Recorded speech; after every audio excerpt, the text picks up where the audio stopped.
Такой вопрос. Длинный достаточно, мы будем разбивать его на части, анализировать и давать ответы. Здравствуйте, у ребенка 2,5 года, в ноябре начался кашель по ночам. Предположили аллергию, сдали кровь и обнаружили аллергию на молоко и казеин. На все остальное, пыль, грибки, березы, а также другие продукты отрицательно. Исключили всю молочку, все равно приступы бывают. Предположительно на новый матрас, новую книгу и так далее. Прописали кетотифен на 3 месяца и сингуляр, но помогло мало.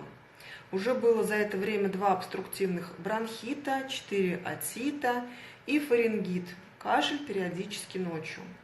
У меня вопрос. Почему до 2 лет ребенок кушал все, и молоко, и сыр, и цитрусовые, и орехи, и даже высыпаний никогда не было, и даже ОРЗ ребенок никогда не болел? Что могло быть толчком? И возможно ли избавиться от этого кашля, если мы не можем вычислить другие аллергены, кроме молочки? Вот. Ну что ж, давайте мы с вами разберем этот вопрос, так скажем, по частям.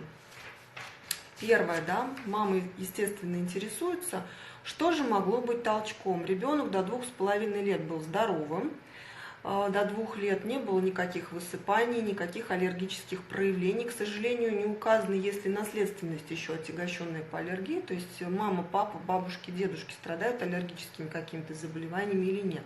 Вот. И тут вдруг в 2 с небольшим, 2,5 года ребенок начинает сильно болеть. Посмотрите, да, вот за этот период уже 2 обструктивных бронхита, 4 отита, фарингит и кашель. И что могло послужить толчком? Вот я хочу сказать, что в данной ситуации вряд ли вообще именно аллергия послужила толчком, потому что отиты, фарингиты и, кстати говоря, бронхиты, особенно если это на фоне нормальной температуры, на фоне высокой температуры тела, чаще всего это проявление вирусных инфекций, а не аллергия. И я могу только предположить, что ребенок просто начал посещать детские учреждения. Возможно, да, потому что мама тоже не пишет. Либо ребенок начал посещать детский сад, либо ребенок начал ходить в какие-то кружки раннего развития, либо дома, то есть, может быть, еще старшие дети есть, которые начали куда-то ходить, и ребенок заражается часто вирусными инфекциями. Я не знаю, да, вот всех этих деталей, но могу предположить, что это так. И толчком послужило именно это.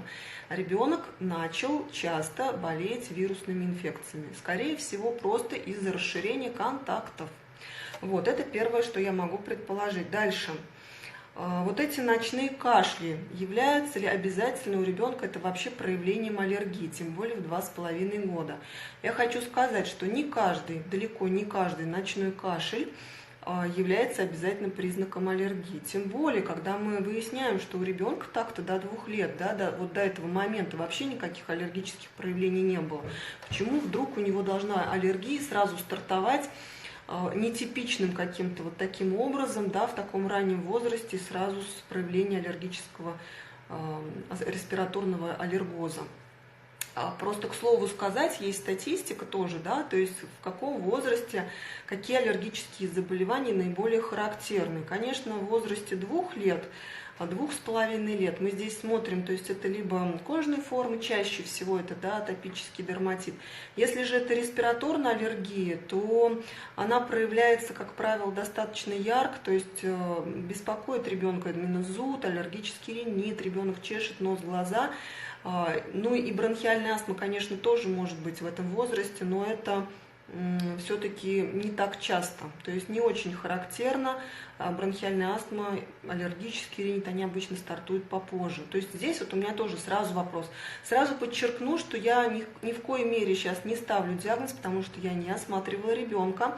Я просто всего лишь хочу разобрать вот такие вот, ход, так скажем, мысли, да, то есть в какую сторону мы должны копать вот при таких ситуациях, потому что встречаются они достаточно часто. Вот. Дальше. А что же может быть, да, причиной, сразу скажу, мы тогда думаем, почему же тогда ребенок кашляет ночью, да, вдруг начал кашлять ночью. Первое, на мой взгляд, да, самое очевидное, ребенок начал болеть заболеваниями лор-органов, фарингиты, отиты.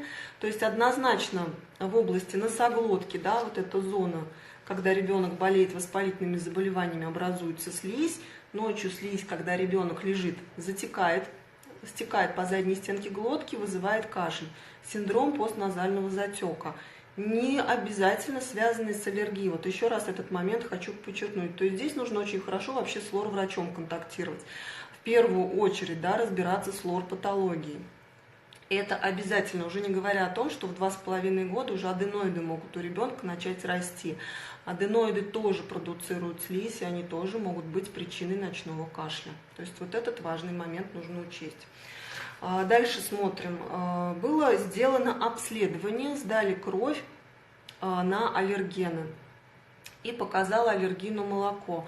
Вот кто не смотрел мои видео по поводу анализов на аллергию, на канале YouTube у меня очень много видео на эту тему выложено, пожалуйста, посмотрите, ознакомьтесь. Анализы на аллергены, они носят такой вспомогательный характер, то есть это ни в коем случае не истина в последней инстанции, то есть если анализы показали, то значит аллергия 100% есть. Вот эти цифры, которые там есть, да, в этих анализах, они могут быть индивидуально выше у некоторых детей, они могут быть в норме у детей, у которых есть истинная аллергия, уже не говоря о том, что аллергия может быть не IgE обусловленной, тогда анализы на аллергены могут показывать норму, даже если ребенок настоящий аллергик. То есть мы анализы всегда приурочиваем только к клинической картине, и она должна соответствовать этим анализам. Только тогда мы делаем выводы, ну, что на самом деле эта аллергия есть. Если у ребенка никогда не было аллергии на молоко, ребенок всегда кушал молочку, все было нормально, и здесь провели пробную диету, исключили молочку, не увидели никакого абсолютно результата, значит, мы должны сделать вывод, что, в общем-то, аллергии на молочные продукты у ребенка нет. Это очень важно, потому что бывает еще такой момент, как скрытая сенсибилизация, может быть, сложный для вас термин, но то есть могут быть в крови антитела, при этом клинически никак не проявляться, потому что иммунитет, он работает на, так скажем, нормальное функционирование, да, всех органов и систем, и убирать аллергены из пищи, если это не подтверждается клиникой, то есть не подтверждается на практике, следует только одним анализом. Вот в настоящее время такой подход считается не только нерациональным, но даже в какой-то степени небезопасным. Почему? Потому что, знаете, как, может быть, статью на эту тему напишу, но, в общем, так сейчас не делают, не буду сейчас на этом долго останавливаться. То есть анализы есть, мы проверяем, посадили ребенка на диету, ребенок был на диете, никакого толку, никакого улучшения от этой диеты нет. Значит, мы делаем вывод, что все-таки аллергии у ребенка на молочные продукты нет. Уже не говоря о том, что вполне возможно, да, сдавали еще и иммуноглобулины G, да, не иммуноглобулины E, потому что до сих пор такое часто вижу. И если сдавали еще и IgG, именно антитела, то это вообще не служит никаким критерием для диагностики и постановки диагноза аллергии. То есть вот этот момент тоже важный. Вот. Так, давайте посмотрим дальше вопрос. То есть показатели пыль, грибки, березы и так далее, все остальное у них было отрицательным. И мама спрашивает, возможно ли избавиться от этого кашля, если мы не можем вычислить другие аллергены, кроме молочки. То есть, на мой взгляд, здесь нужно немножко вообще пойти другим путем. Первое, да, как я уже сказала, это хороший лор. То есть очень хорошо посмотреть именно в плане лор-патологии, потому что отиты, там, фарингиты и так далее, все это могут быть признаки именно либо начала роста аденоидов, да, то есть почему у ребенка вдруг это все происходит. Если ребенок посещает сад, хватает вирусной инфекции там, может быть, на какое-то время оставить ребенка дома, да, чтобы дать иммунитету немножко созреть. Возможно, еще недостаточно созрел иммунитет для того, чтобы ну вот, иметь столько контактов, ребенок немножко вот адаптироваться не может, вот этот момент. На глисты, конечно, стоит проверить, потому что 2,5 года ребенок маленький, тянет руки в рот и так далее, то есть обследоваться на глисты однозначно надо. Глисты тоже могут давать симптом кашля. Наблюдать в динамике и В данной ситуации не показана строгая диета безмолочная на постоянной основе, как я уже сказала, потому что толку от нее нет. Так, и что тут еще важного такого, да? Вот смотрите, прописали кетотифен на 3 месяца и сингуляр. Помогает мало. То есть еще вот такой момент, то есть кетотифен, сингуляр. Почему именно эти препараты? То есть препараты, если обструктивный бронхит, там ингаляции делаются, да, то есть если действительно есть обструкция.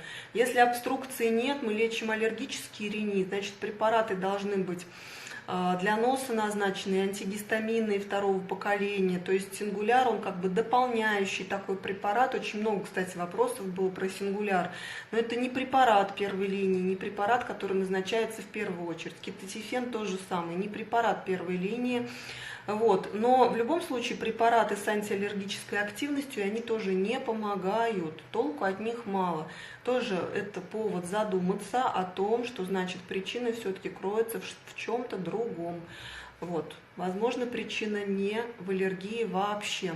Но, подчеркну еще раз, по комментарию мне мало информации, то есть когда я провожу, например, индивидуальную личную консультацию, ко мне обращаются в том числе с вопросами, да, через онлайн формат, и всегда у меня консультация занимает минимум час, потому что вот этих вот нюансов, мельчайших подробностей, их очень много, и вот такой поверхностный взгляд, он не дает очень часто ответить на вопрос, что действительно является причиной, и куда нам все усилия нужно свои направлять. То есть на данном комментарии я просто показала вам, ну, так скажем, разносторонность, да, разносторонность и, так скажем, вот таких проблем, как кашель у детей, аллергии, да, направленность диагностического поиска.